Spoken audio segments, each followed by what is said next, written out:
Music 8 Quarter 2 Lesson 2 Chinese Music and its Instruments. Today's lesson's objective analyzes musical elements of selected songs and instrumental pieces heard and performed. Music of China. Chinese believe that sound influences the harmony of the universe.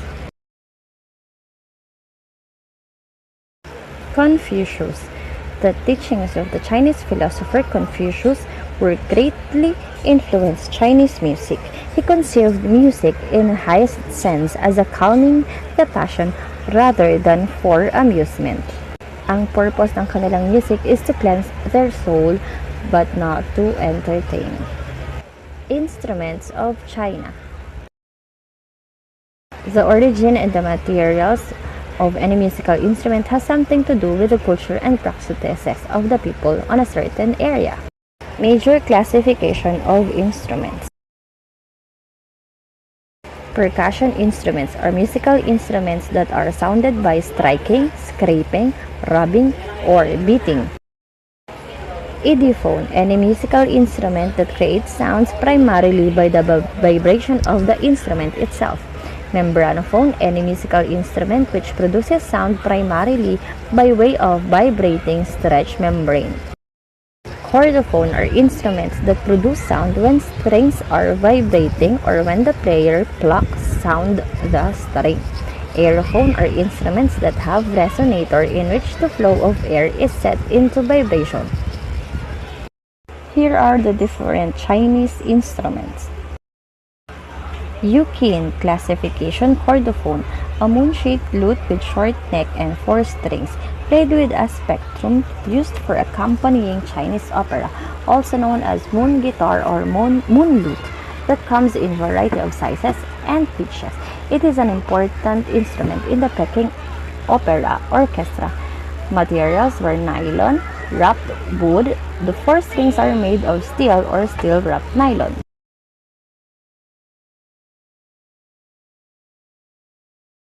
Yukin.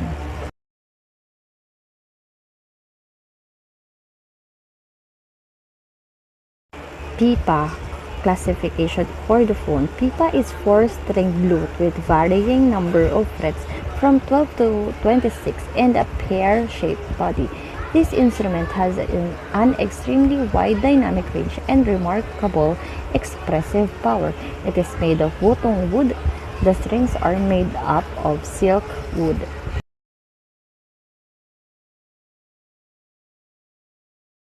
Pipa.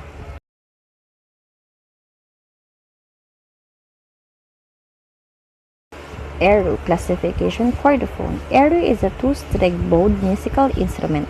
It is sometimes known in the Western world as a Chinese violin or a Chinese 2-stringed fiddle. It is used as a solo instrument as well as in small ensemble or large orchestra and by various ethnic groups of China. As a very versatile instrument, the eru is used in both traditional and contemporary music. Eru.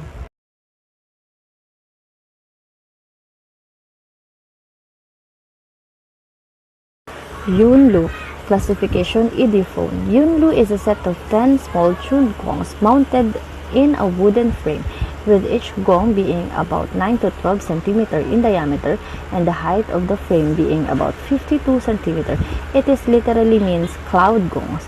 The Yunlu's gongs are generally of equal diameter but different thickness. The thicker the gong, the higher the pitch it has. Yunlu. Sheng classification aerophone.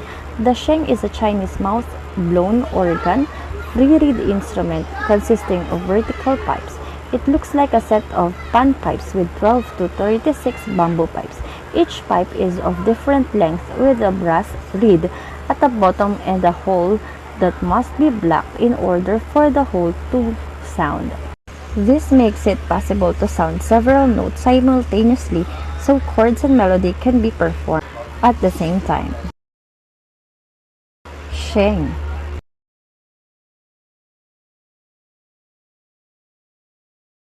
Dizzy classification aerophone. Dizzy is a Chinese transverse flute. It can have a membrane over an extra hole to give the sound a rattle effect. The player plays the dizzy by blowing from the mouthpiece and produce the different notes by covering holes depending on the notes it can produce. It is made of bamboo.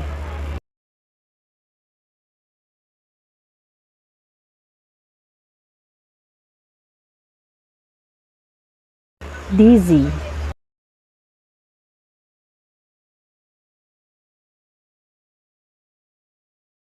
Zeng chordophone.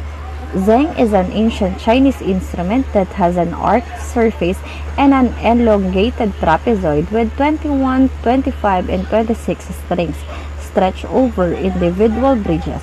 Its playing range spans 3 to 4 octaves. Zeng players often wear finger picks made from materials such as plastic, resin, tortoise shell, or ivory. Zeng.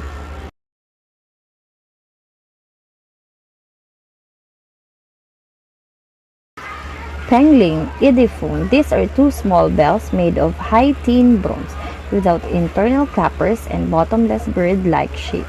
The instrument has a delicate clarion and melodious tone. When struck together, the hand bells, which have no defined pitch, produce a clear and lovely reverberating sound. This is made up of high tin bronze. Pengling.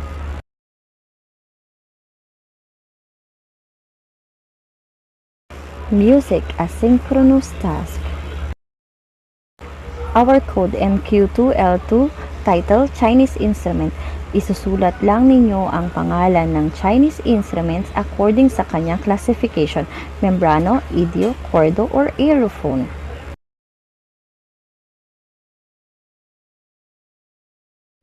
Halina at matuto with Ma'am A.